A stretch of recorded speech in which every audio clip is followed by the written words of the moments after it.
this is The Rich Life. I'm your host, Michaela, and today we're talking about Chris Pine. Chris Pine made several TV appearances early in his career before starring alongside Anne Hathaway in The Princess Diaries 2: Royal Engagement in 2004. He portrayed the iconic Captain James Kirk in the 2009 remake of Star Trek, a role that transformed the young actor into a Hollywood A-lister. Along with headlining multiplex fare like Unstoppable in 2010, Jack Ryan's Shadow Recruit in 2014, and the Star Trek sequels, Pine showed a comedic flair in the musical Into the Woods in 2014. He later co-starred in the highly successful superhero feature Wonder Woman in 2017. Christopher Whitelaw Pine was born in Los Angeles, California on August 26, 1980. He was no stranger to show business as a child, having a grandmother, Anne Gwynn, who starred in Bride and Cowboy in 1942 and House of Frankenstein in 1944, and a father, Robert Pine, known for playing Sergeant Joseph on the popular police drama Chips. Pine's mother, Gwen Glifford, and sister, Katie, also had minor acting careers. His mother later had to quit acting to go back to school to become a practicing psychologist. He has, however, said that acting wasn't his childhood dream. In an interview with IndieWire, the actor explained that he didn't really have much of a liking to the profession before making a career out of it. "I never had a passion for acting," Pine said. "Acting was something that seemed to pop out of nowhere and then just took over my life. It seemed to be fated and it made a lot of sense." He continued, seemingly referring to the line of actors within his family before he spoke about directing as well. "Directing, I never had a desire to direct, really, truthfully." Pine added, "The idea for Pool Man started as this little pebble in a pond, and Pool Man was the directorial debut." Speaking with IndieWire, Pine explained the decision-making process behind how he chooses his film roles. "I go where my interest is, and my interest just so happens in the past couple years to have these smaller-ish films." He explained of projects such as All the Old Knives and The Contractor, noting that he has had the luxury of yes and no for 10 years or so, really. When it comes to picking his film roles, Pine continued, "I think there's a clarity of purpose now, and I have with my work and my life. It is very much more me. I just have a lot of things that I've sloughed off. I just know what I want, I know what I like, I know it will work for me," he added. Pine often spent time on Hollywood sets while growing up, though he was mainly interested in sports throughout his youth.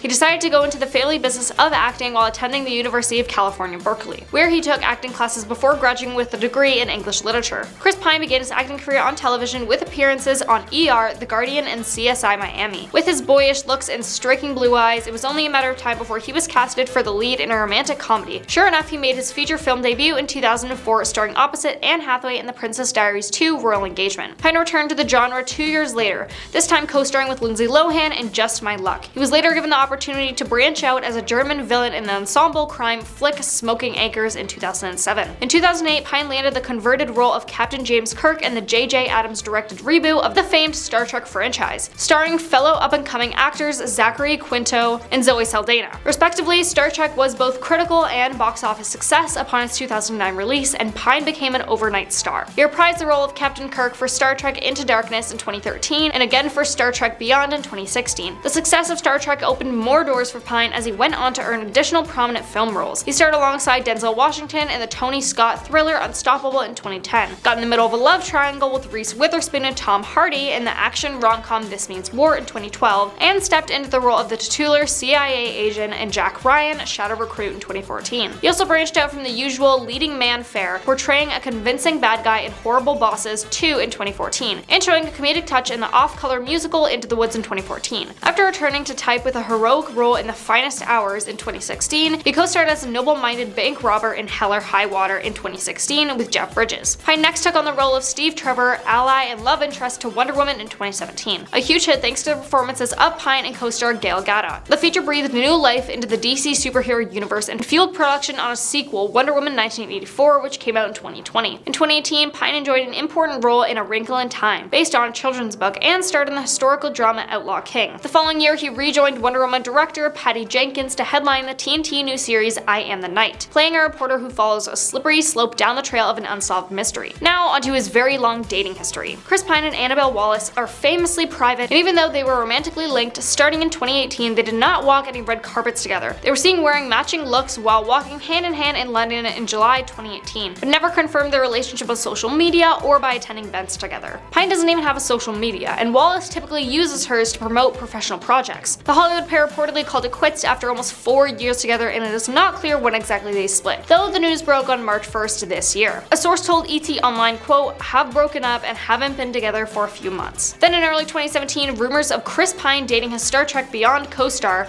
Sophia sparked after being spotted at Coachella together. Then Samira Mighty, a contestant on the show Love Island, stated in June 2018 she and Chris Pine had a brief fling back in 2016. Zoe Kravitz and Chris Pine Pine had also dated from September 2014 to February 2015. Iris Bajork and Chris Pine had dated from November 2013 to 2014. Dominic Pike and Chris Pine dated from September 2011 to February 2013. Chris and Jasmine were also linked beginning in April 2010 when they were spotted on a Parisian getaway together. Chris Pine and Olivia Munn were also linked up in the fall of 2009, and insiders said they were quite serious early on. Still, a few short months later, it was reported that they'd parted ways. Chris and Audrina were also spotted out at dinner in LA, then were magically seated next to each other at the 2009 MTV Movie Awards. Then a month later, Chris reportedly dumped the Hills star because of all the attention they were getting as a couple. Hugh Garrett and Chris Pine had then dated from August 2008 to 2009. Now moving on to the riches of his life. Chris has a net worth of $35 million and owns a 1966 Porsche 912 Coupe for $47,000, a 1952 Porsche 356 for $150,000, a Porsche 911 Carrera S for $120,000, and a 2010 E90 M3 GTS for $190,000. But with all those nice cars, he must have a nice house to store them all, right?